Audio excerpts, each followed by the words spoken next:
ఉన్న బంగారాన్ని విడిపించి ఆ రోజు ఆన్లైన్ రేటుకే మేము కొంటాం. Sharma gold company. నమస్కారం. ప్రస్తుతం మనతో పాటు ఇస్కాన్ టెంపుల్ నుంచి ప్రణవానంద ప్రభుజీ ఉన్నారు. వారు ముంబైలోని గోవర్ధన్ ఇకో విలేజ్ ఆశ్రమంలో సేవ చేస్తూ ఉంటారు. ప్రత్యేకంగా శ్రీకృష్ణ భగవాన్ గురించి, ఆయన లీలల గురించి, ఆయన మహత్యం గురించి ప్రవచనాలు ఇస్తూ ఉంటారు వివిధ మాధ్యమాల్లో. వారు ప్రస్తుతం సుమన్ టీవీలో ఉన్నారు. వారితో మాట్లాడదాం.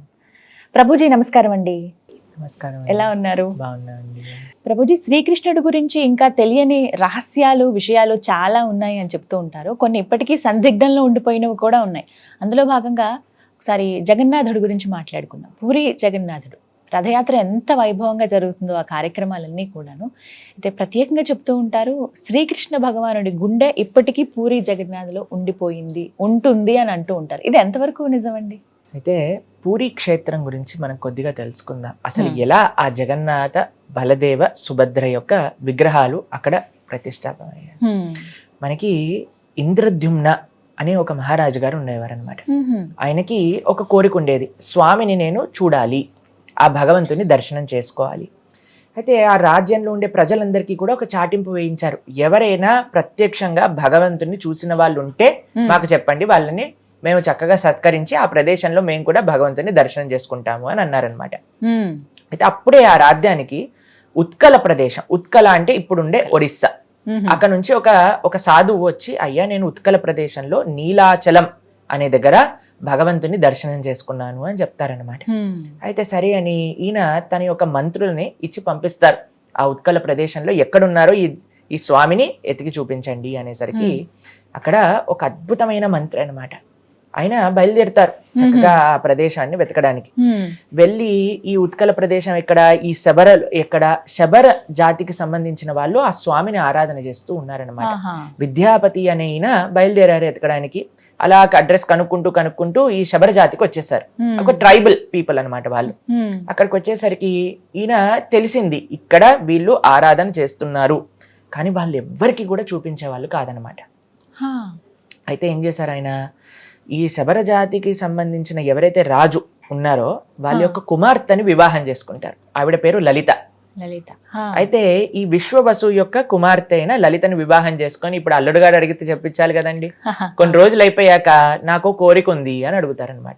ఏంటి అని అంటే, మీరు ప్రతి నిత్యము కూడా వెళ్ళి ఆరాధన చేస్తూ ఉంటారు కదా, ఆ స్వామిని చూడాలని ఉంది అని అంటారు.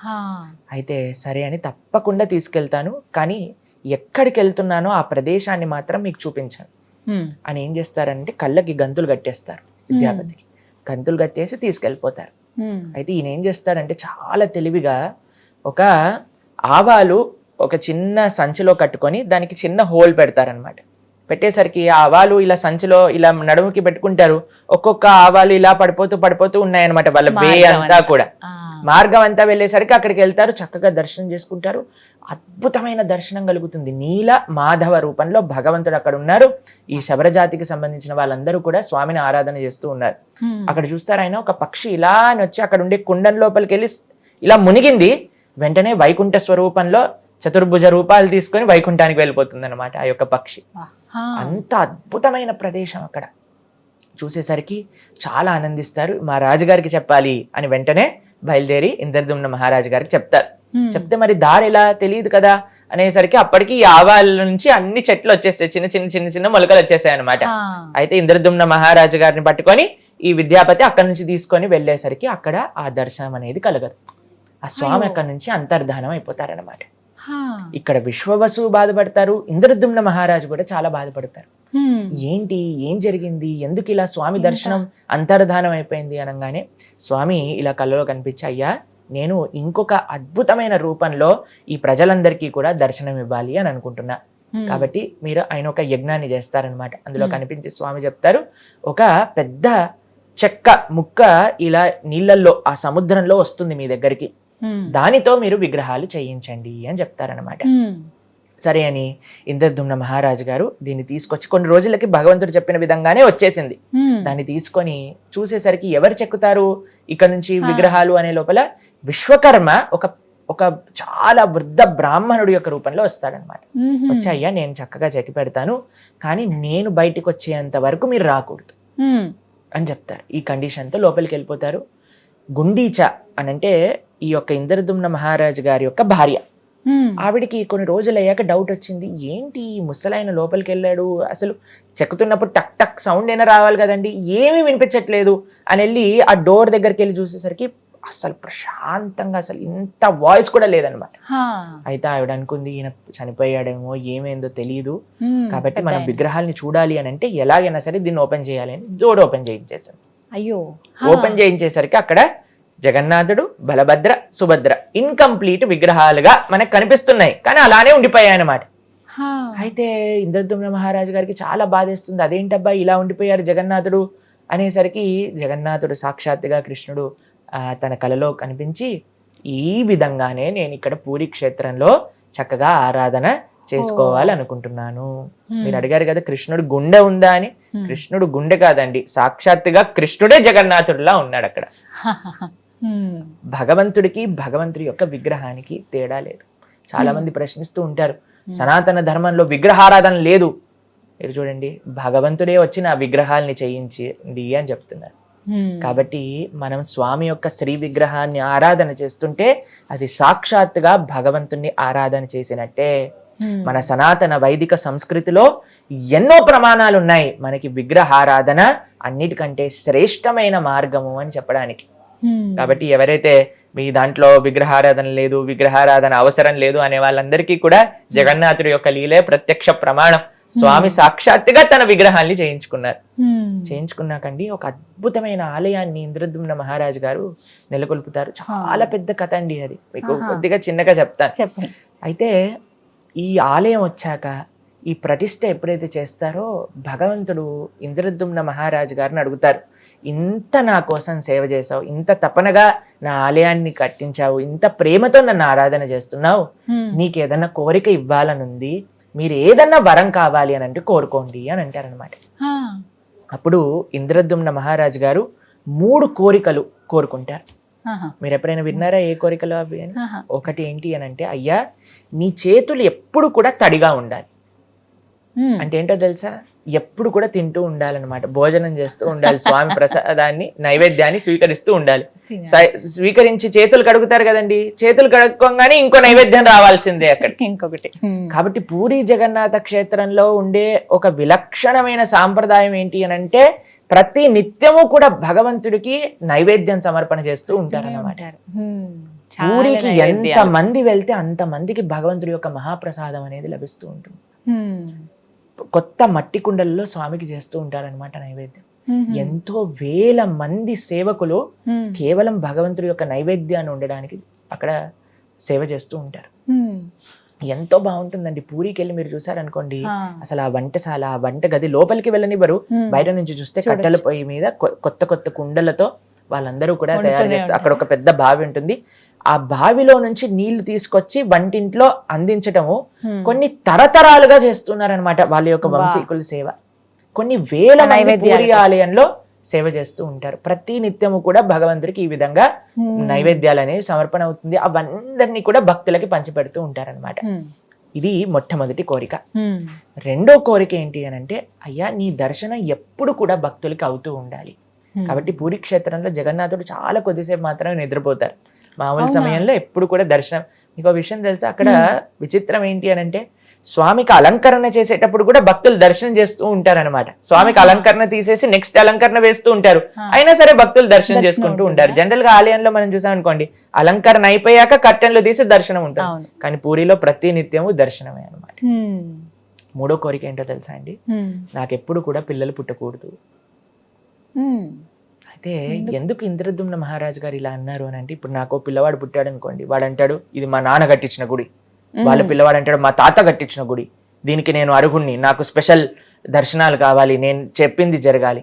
అయ్యా ఇది నీ గుడి, నీ భక్తుల గుడి, నీకు నీ భక్తులకి ఎవ్వరు మధ్యలో రాకూడదు, చక్కగా వాళ్ళందరూ నేను సేవ చేసుకోవాలి, కాబట్టి నా అనేవాడు ఉండాల్సిన అవసరం లేదు అని అన్నారండి ఇంద్రదుమ్న మహారాజు.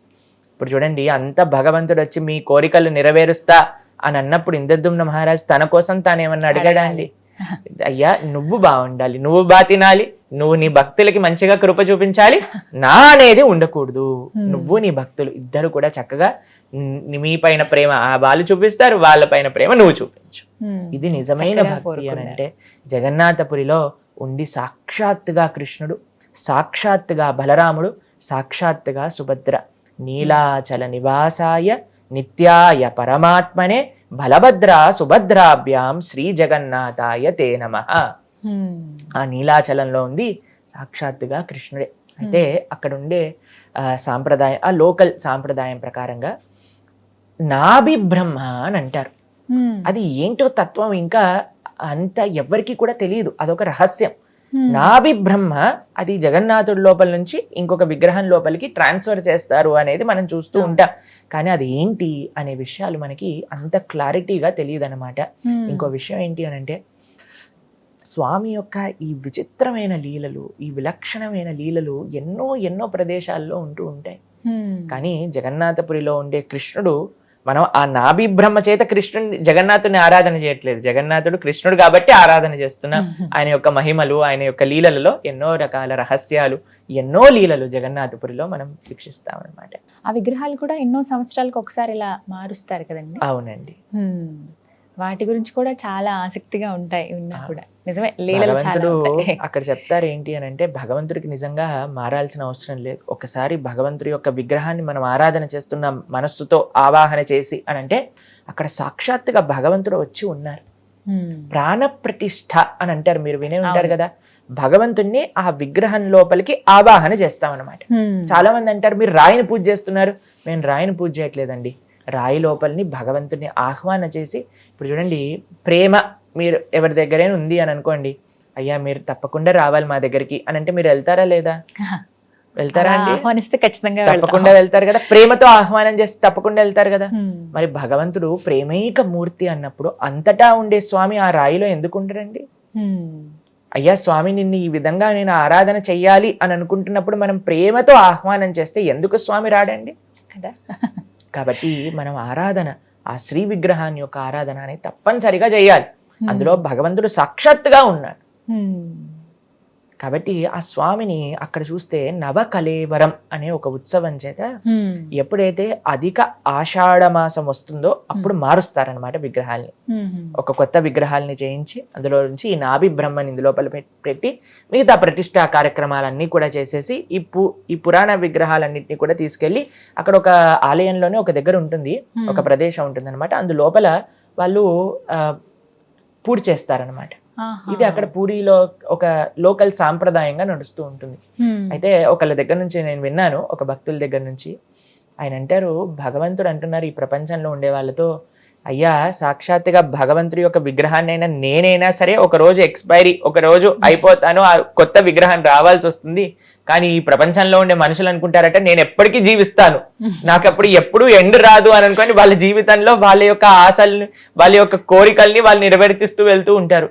ఇప్పుడు చూడండి ఎంత ఆశ్చర్యం అని అంటే మనం ఉండే వాళ్ళందరూ కూడా పక్కన ఉండే వాళ్ళు పోతున్నారు అని మనం గమనించినా సరే నేను మాత్రం పోను, నాకు మాత్రం ఎండ్ లేదు అని అనుకుంటారు. అవును. కాబట్టి జనాలకు చూపిస్తూ ఉన్నారట భగవంతుడు ఈ లీల మాధ్యమంగా అని కూడా ఒకళ్ళు చెప్తూ ఉంటే నేను విన్నాను అనమాట. కాబట్టి జగన్నాథుడి యొక్క లీలలు అనంతం, అద్భుతం. కాబట్టి మీరందరూ కూడా తప్పకుండా జగన్నాథ క్షేత్రాన్ని దర్శించండి, ఆ స్వామి యొక్క కృపకు పాత్రలు కాయండి. చాలా చక్కగా వివరించారు గురుగారు. నమస్తే అండి. హరే కృష్ణ.